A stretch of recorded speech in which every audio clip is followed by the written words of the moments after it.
This is CBC Winnipeg News.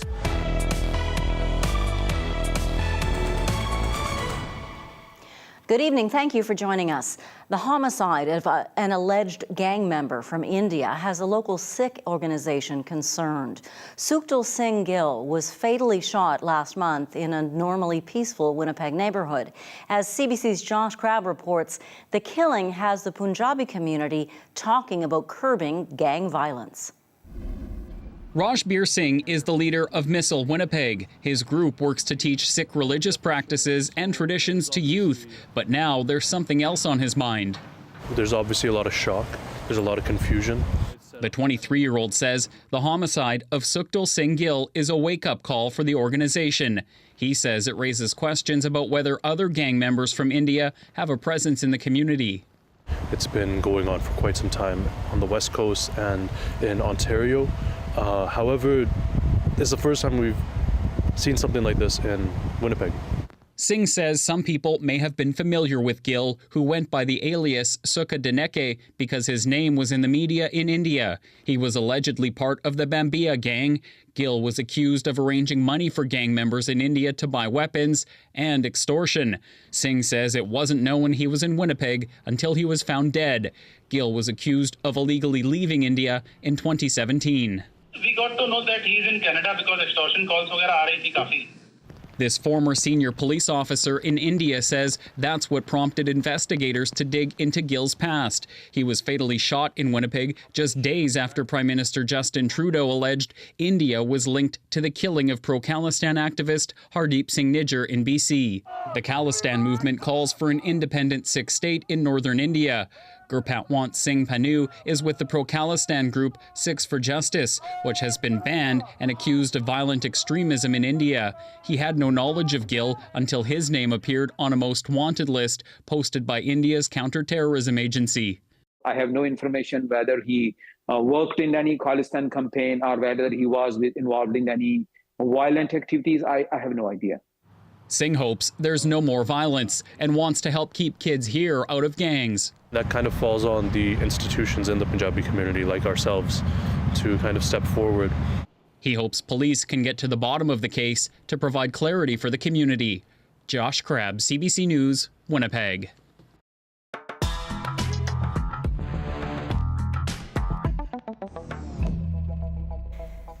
The polls open in 14 hours. Tomorrow, Manitobans elect their next government. Tonight, the CBC's Alana Cole shows us how party leaders are spending the day before Election Day.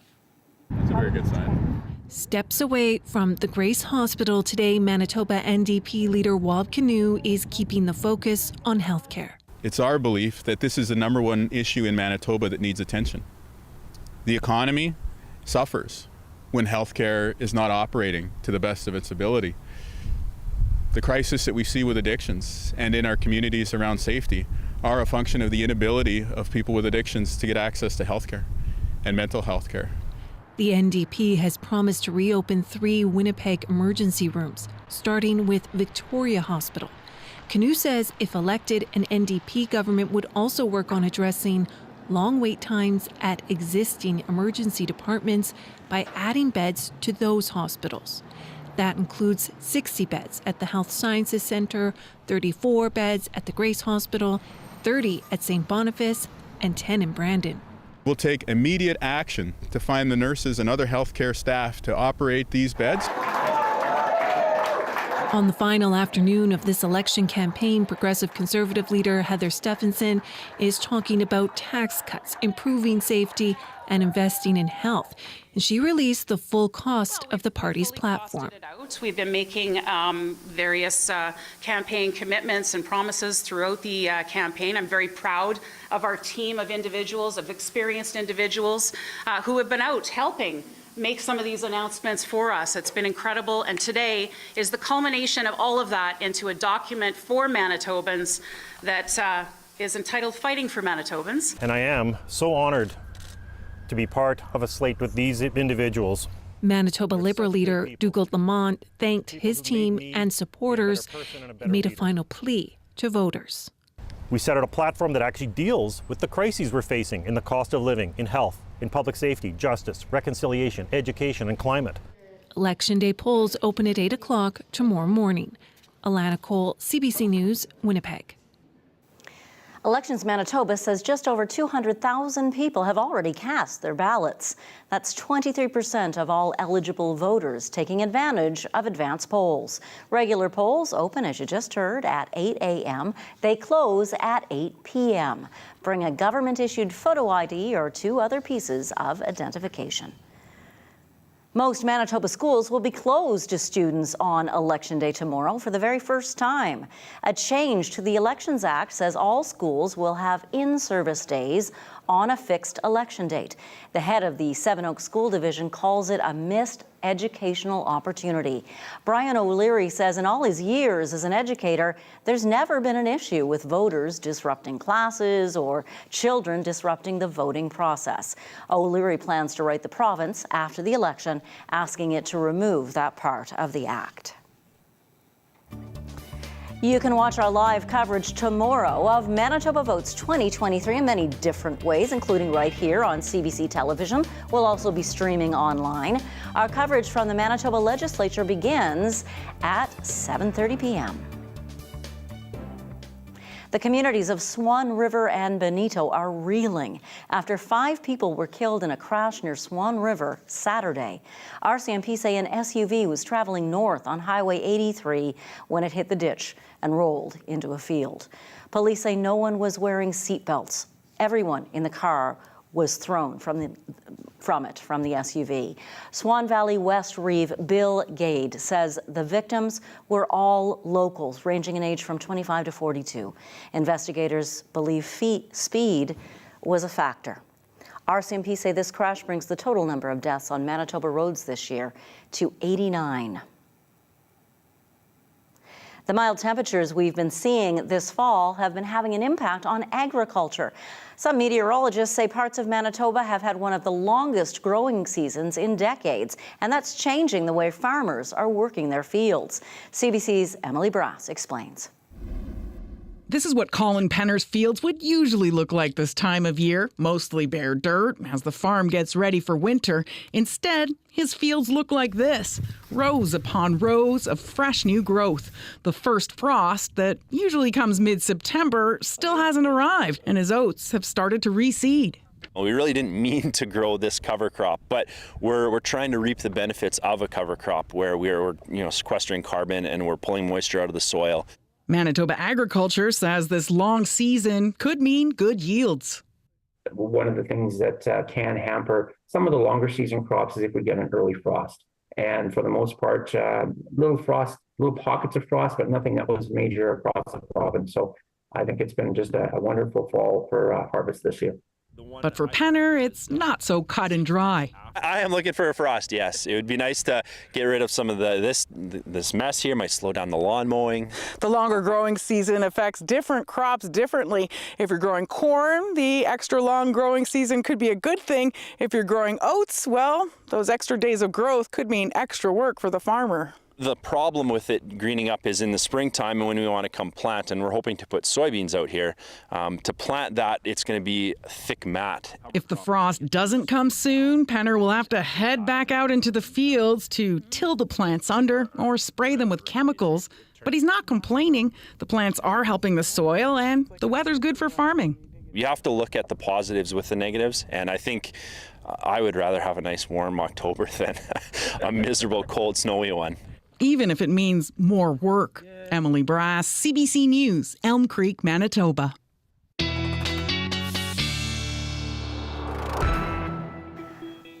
Our meteorologist John Sauter joins us now. It has been a really lovely, mild start to the fall. It sure has. At 25 degrees yesterday, and when the sun came out, it felt like July.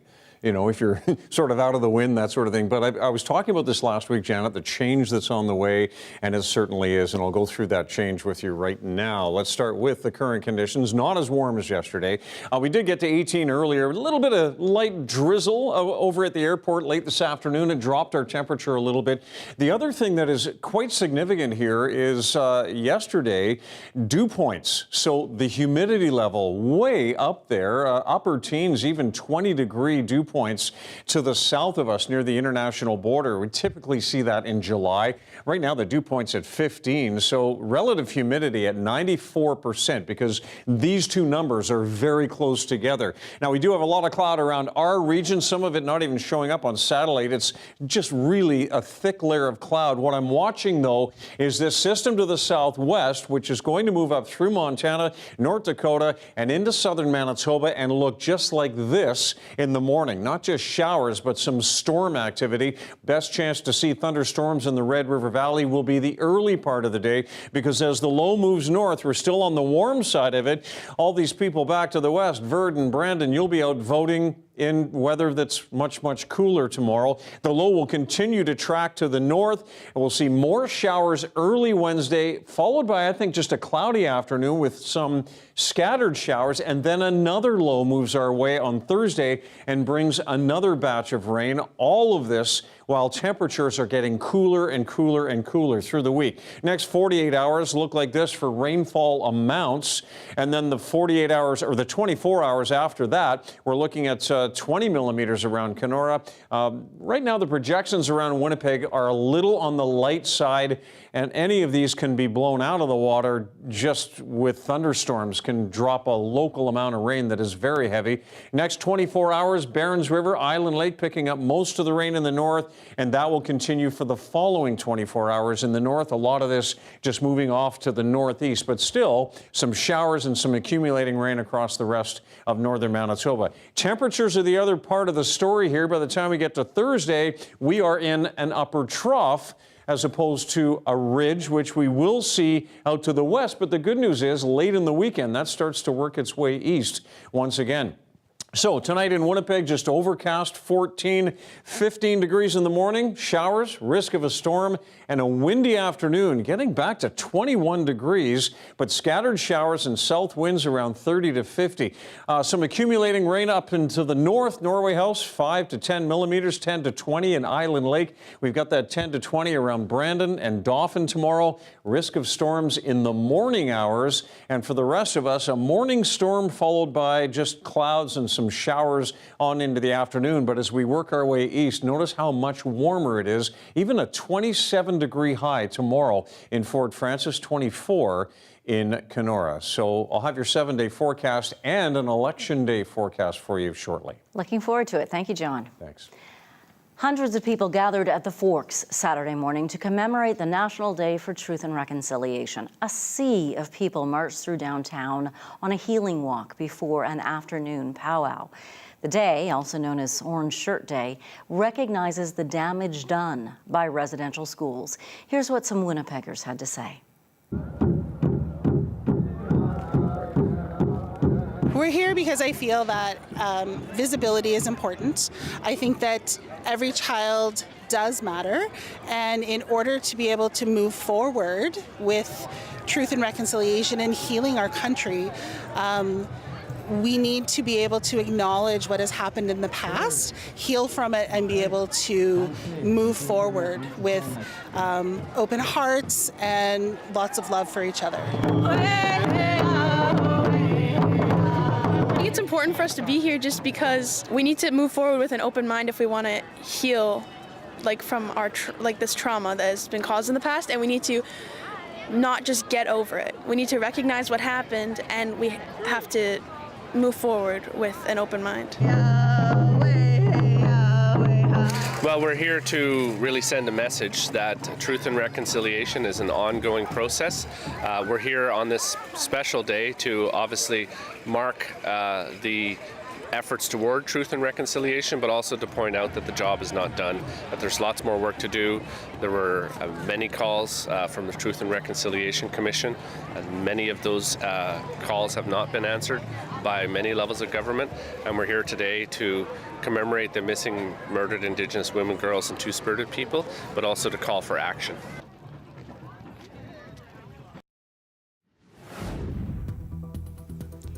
Two scientists have won this year's Nobel Prize in Medicine. Their early findings led to the creation of effective mRNA vaccines against COVID-19. We'll have more on how the pair made their discoveries next.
Two scientists have won this year's Nobel Prize in Medicine. Their early findings led to the creation of effective mRNA vaccines against COVID-19. And that remarkable achievement comes after decades of partnership. Thomas Dagg brings us their story. Even after their decades of work helped to save millions of lives, for these two scientists, an early morning phone call from the Nobel Committee seemed too good to be true. And we said, this has to be a prank. Some anti-vaxxer is playing with us. It was no joke.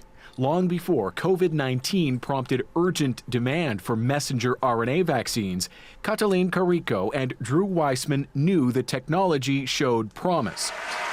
Their breakthrough earned them prizes before, but none as prestigious as this one. So this year's Nobel Prize recognizes their basic science discovery that fundamentally changed our understanding of how mRNA interacts with the immune system. A Hungarian-born biochemist raised in a home with no running water, Kariko started researching RNA in the 80s, but struggled to find funding or even much interest, until a chance meeting at a university photocopier in '97 led her to Weissman. I brag about that I can do RNA, and Drew was interested in vaccines, and that's how our collaboration started. We spent the rest of, 20 plus years working together, figuring out how to get it to work. Those mRNA COVID shots give the immune system genetic code, teaching it how to destroy a virus. Kariko and Weissman discovered how to get that code through immune defenses.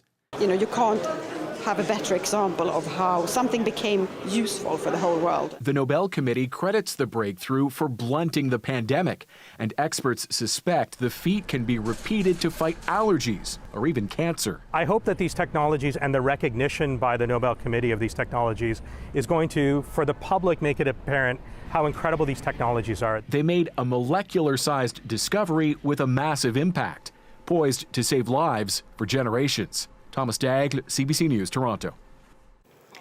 A fraud trial against Donald Trump is underway in New York. It could deliver a major blow to his family's real estate empire. It could also ban him and two of his sons from doing business in New York. A defiant Trump says election interference is behind the case and that he is the victim. The crime is against me because we have a corrupt district attorney, but we have a corrupt attorney general, and it all comes down from the DOJ. They're totally coordinated this in Washington because I'm the leading candidate. Last week, a judge ruled that the former U.S. president and his company inflated his wealth by billions of dollars for years. The civil fraud case is about the remaining claims in the lawsuit. It accuses him and his company of misleading banks and others about his assets and financial statements related to business dealings. The charges allege the scheme generated the Trump Organization more than $1 billion. Foreign ministers from the European Union held their first ever meeting outside the bloc today in Kiev, a symbolic show of support for Ukraine during Russian aggression. Our resolve to support the fight of freedom and independence of Ukraine is firm and will continue. The Ukrainian foreign minister hosted the informal meeting of his EU counterparts. The visiting officials also paid their respects at a memorial wall for Ukrainian soldiers killed since the Russian invasion. The show of support comes after the weekend election in EU member nation Slovakia, where a pro-Russian candidate's party appears poised to form the next government. At least 10 people have been killed in northern Mexico after a roof caved in on a church. 3 children are among the dead. A camera captured the moment the roof gave way during a baptism yesterday. Crews worked through the night using rescue dogs and heavy machinery, searching for survivors. 60 people were injured in the building collapse. Dozens were taken to nearby hospitals for treatment. The cause is under investigation. Some exporters are worried about what the ongoing diplomatic spat between India and Canada means for trade relations. And experts say their concern is justified. India is BC's 5th largest trading partner. And as Lian Young reports, billions of dollars there could be at stake. In any plan in farming, you have to be at least 6 months out planning. Right. So it's kind of scary now. Yeah, it's very scary. Sonny Brar is worried about what to do next with his 40-acre blueberry farm. Local sales have been slumping, so for the first time this season, he branched out and successfully sold about 10% of his yield to India. Is our investment, is it dead in the water, or is it going to be something that can, grow further? He had some help to facilitate the export. This Surrey businessman says it took decades to build those relationships in India. And ever since, Prime Minister Justin Trudeau accused the Indian government of being involved in the killing of a Surrey Sikh activist. He sees the political standoff as a setback. We are worried and confused. We just hope that it does not affect, because this is our livelihood. India is BC's fifth largest trading partner. In 2022, the trade of goods and services between the two countries was worth almost $20 billion, a new record. And new trade negotiations between the countries were underway. We are really disappointed as to what is going on right now. At Surrey's Board of Trade, business with India has been a focus for decades, starting with a trade mission in 2011. When the nation recently suspended visa services in Canada, Huberman says businesses here took a hit. We know when we have to do business in any country, you have to go on the ground in order to develop those relationships. This couldn't have come at a worse time. Trade analysts say the concern over what's next is warranted, but over the long term, the prediction is that trade will persist, much like it did when ties between Canada and China broke down several years ago. When the relationship was at its all-time low, trade continued to grow. But Dade says that's as long as neither country intervenes with measures like sanctions or embargoes. For business owners like Brar and Dumais, it's what they're hoping for. Because India has other options. So as a business out of Canada, we are worried. If they would say, okay, it's not there, they would say, it's fine, we'll find some other origins. But for us, this is our livelihood. Because they can't afford otherwise. Leanne Young, CBC News, Langley. Your 7-day forecast and daily lift when CBC News returns.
Well, I always say never let the weather stop you from voting. Here is your election day forecast. We could see some storms in the morning. It will certainly be mild, but windy in the afternoon. And then polls close at 8 p.m. Temperature still up around 16 and just cloudy. And then we are getting much, much cooler as we move through the week. More rain, more wind on the way on Thursday. Look at these temperatures heading into the weekend, Janet. A Saturday morning low of +1 and a high of 12 on Saturday, but it does warm up a little bit after that. A Canadian man has won the National Pumpkin Weigh-Off in the U.S. Your daily lift is a heavy one.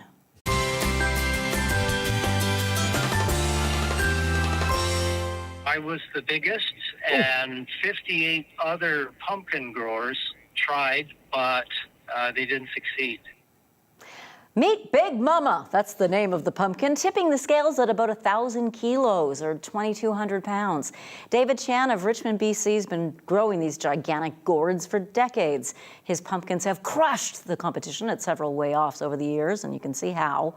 The winnings this time around, $20,000 US, John Sauter. You can buy a lot of whipped cream because it's going to be a lot of pumpkin pie. See you tomorrow. Polls open at 8.